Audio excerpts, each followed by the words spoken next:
बीमा खरीदने के लिए आपको डीमैट खाता होना जरूरी है। काफी बड़ी खबर है सीडीएसएल के लिए और बहुत बड़ी खबर है क्योंकि इनके लिए बड़ा बिजनेस खुलेगा। देखिए जिस कंपनी के बारे में मैं बात कर रहा हूँ उसका नाम है CDSL, central depository service limited, और ये कंपनी अब धमाल कर रही है। Now, Demat accounts in India have crossed the 10 crore mark for the first time. CDSL MD and CEO said that it was a delight that investors were contributing to India's growth story. इसका business model, इसकी growth और इसका future outlook, ये सब हम देखने वाले हैं इस पर्टिकुलर वीडियो में। So let's start. सबसे पहले ये समझ लेते हैं कि CDSL करती क्या है। अब ये डिपॉजिटरी है। आप जो भी शेयर्स बाय या सेल करते हो वो रखे कहाँ जाते हैं? कहीं तो जाकर के उनकी एंट्री होती होगी कि यार ये शेयर इसके नाम पे है। एग्जाम्पल के लिए अगर मैं कोई शेयर खरीदता हूँ एशियन पेंट, तो वो कहीं तो जाकर के स्टोर होता होगा। वो जीरोधा के पास स्टोर नहीं होता। जीरोधा सिर्फ एक ट्रांजैक्शन मैकेनिज्म है। वो फेच करते हैं CDSL से, यानी कि सेंट्रल डिपॉजिटरी से। उनके पास ये रिकॉर्ड होता है कि एशियन पेंट के 2 शेयर लोकेश तिवारी के नाम पे हैं। आप इसको ऐसे समझो कि CDSL एक बैंक है। जैसे बैंक में हमारे पैसे होते हैं, बिल्कुल उसी तरीके से CDSL में हमारे शेयर्स होते हैं। अगर आप यहाँ पे ध्यान से देखोगे तो CDSL का अकाउंट लगातार ग्रो कर रहा है। ये CDSL का लेटेस्ट डेटा है, 7 करोड़ से ज्यादा लोगों का अकाउंट CDSL के पास है। तो सबसे पहले देखते हैं कि 7 करोड़ अकाउंट के साथ साथ CDSL के पास और क्या क्या है। यहाँ पे डिपॉजिटरी, जो DP जिसको कहते हैं, depository participants, number of depository participant 583 सबसे ज्यादा है। अच्छा, ये होते कौन है डिपॉजिटरी?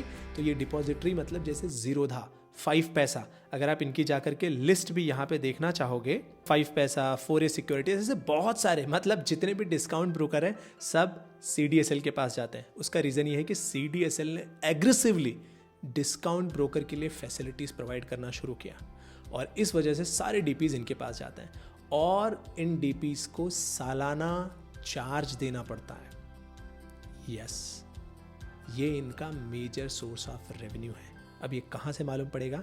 आप अगर रिजल्ट सेगमेंट में देखोगे डिपॉजिटरी एक्टिविटी, आप यहाँ पे देखिए, ये जैसे जून 2021 का डेटा है, ये मार्च 2022 का डेटा है और जून 22 का डेटा है। ठीक है, तो ये 21 का जून क्वार्टर से और इस साल का जून क्वार्टर कंपेयर कर सकते हो, और ये पिछले क्वार्टर से इस क्वार्टर को कंपेयर कर सकते हो। आप देखोगे यहाँ पे सीधा ये नंबर्स बढ़ते जा रहे हैं, बढ़ते ही जा रहे हैं, और फ्यूचर में ये नंबर्स बढ़ते रहेंगे। जितने ज़्यादा इनके पास डिपॉजिटरीज होंगे उतना इनको एनुअल मेंटेनेंस चार्ज आएगा, तो इनका इनकम बढ़ते रहेगा। और अभी भी इंडिया में इक्विटी मार्केट बहुत ही कम पेनिट्रेटेड है। टोटल अगर आप नंबर्स देखोगे तो हार्डली 10 करोड़ अकाउंट है।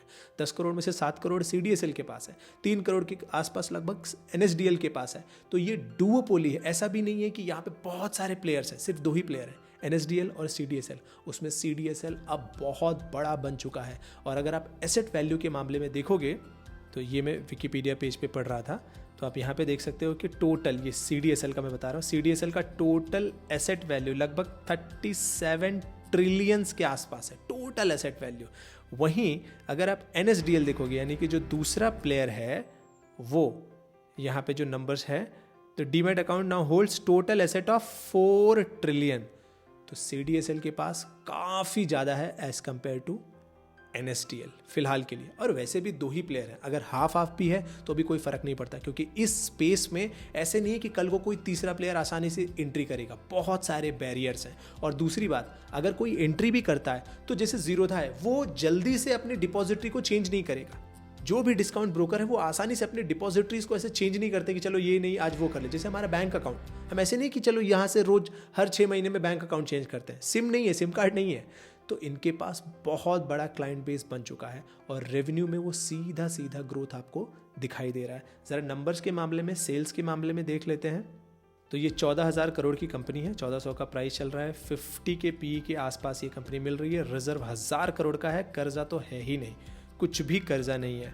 ठीक है, अब ज़रा सेल्स ग्रोथ एक बार देखते हैं, जो कि बहुत ज़रूरी है। यस, ये देखो, आप देख रहे हो 2012 से कंपनी पहले थोड़ा स्टैग्नेंट थी, फिर नेक्स्ट सेट ऑफ ग्रोथ आया, फिर कंसोलिडेशन में गई, फिर नेक्स्ट सेट ऑफ ग्रोथ आया, फिर हो सकता है थोड़ा यहाँ कंसोलिडेट करें, नया सेट ऑफ ग्रोथ मिले। तो ये ऐसे ट्रांचेस में मूव करती रहती है। जैसे और नए अकाउंट खुलेंगे, जैसे और मार्केट भागता है, वैसे और नए अकाउंट्स खुलते हैं। अब अगर ज़रा हम प्रॉफिटेबिलिटी देखें कंपनी की, तो कंपनी का जो प्रॉफिट है 2011 में लगभग 50 करोड़ का था, जो कि अब बढ़ के हो चुका है 300 करोड़, यानी कि 6 गुना हो चुका है 10 सालों के टाइम पीरियड में। वहीं अगर आप सेल्स की ग्रोथ देखोगे तो 20% से कंपाउंड कर रही है पिछले 10 सालों से, और पिछले 5 सालों से 30% से। कंपाउंडेड प्रॉफिट ग्रोथ 20% के ऊपर लगातार मेंटेन्ड है। स्टॉक प्राइस CAGR अगर 5 साल से किसी ने इसको लिया है, 30% का ग्रोथ दे रही है भाई साहब, 30% का ग्रोथ। और इस कंपनी का रिटर्न ऑन इक्विटी लगभग 20% के ऊपर लगातार मेंटेन्ड है।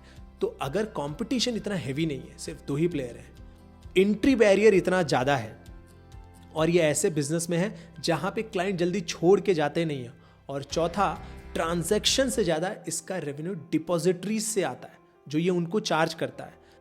और यहाँ पे रेवेन्यू ब्रेकअप भी दे सकते हो, ये फिनोलॉजी से ये मैं आपको डेटा शो कर रहा हूँ। 34% इनका रेवेन्यू जो है वो एनुअल चार्जेस से आता है, एनुअल चार्जेस है, आप समझ रहे हो, यानी कि वो डिपॉजिटरी जो चार्ज देते हैं।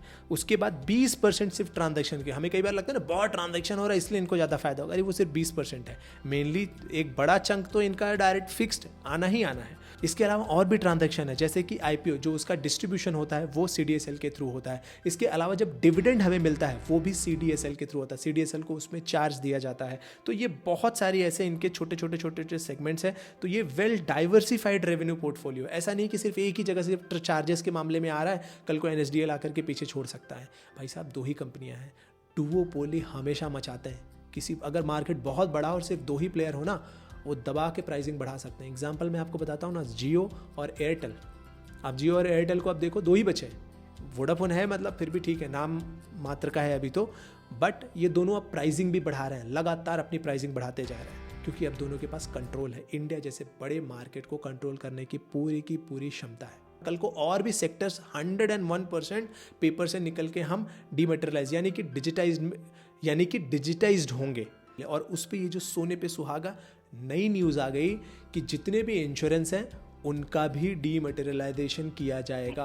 काफी बड़ी खबर है CDSL के लिए, और पॉलिसी जितनी अब तक बेची जा चुकी है और जितनी आगे आने वाली है, अगर हर एक पॉलिसी को डीमेट करना है और इस डीमेट की डेडलाइन अगर IRDAI ने आज दे दी है, CDSL, NSDL और बाकी जो ये दोनों जो डिपॉजिटरी हैं, इन दोनों के लिए बहुत बड़ी खबर है, क्योंकि इनके लिए बड़ा बिजनेस खुलेगा। देखिए कम से कम 5 से 7 गुना इंश्योरेंस यहाँ पर इंश्योरेंस से बिजनेस बढ़ने का स्कोप बनता है। ये तो बहुत बड़ी खबर है कि अब बीमा खरीदने के लिए आपको इंश्योरेंस कंपनियां भी अब इनको चार्जेस पे करेंगी। यानी कि पहले कैसा होता था, जब हम शेयर खरीदते थे ना, तो वो पेपर के फॉर्मेट में आपको सर्टिफिकेट वगैरह मिलता था। अब वो सर्टिफिकेट वगैरह की जरूरत तो है नहीं, सब कुछ डीमैट के थ्रू हो जाता है। हमको याद भी नहीं सर्टिफिकेट दिखता कैसे है, सब कुछ तो ऑनलाइन पड़ा हुआ है। बिल्कुल इस तरीके से जो अब हमें इंश्योरेंस का डॉक्यूमेंट मिलता है उसको भी डीमैट फॉर्म में कन्वर्ट कर दिया जाएगा। और डीमैट फॉर्म में कन्वर्ट करने के बाद वो आ रहा है CDSL के बाद, यानी नया सोर्स ऑफ रेवेन्यू, नया सोर्स ऑफ बिजनेस।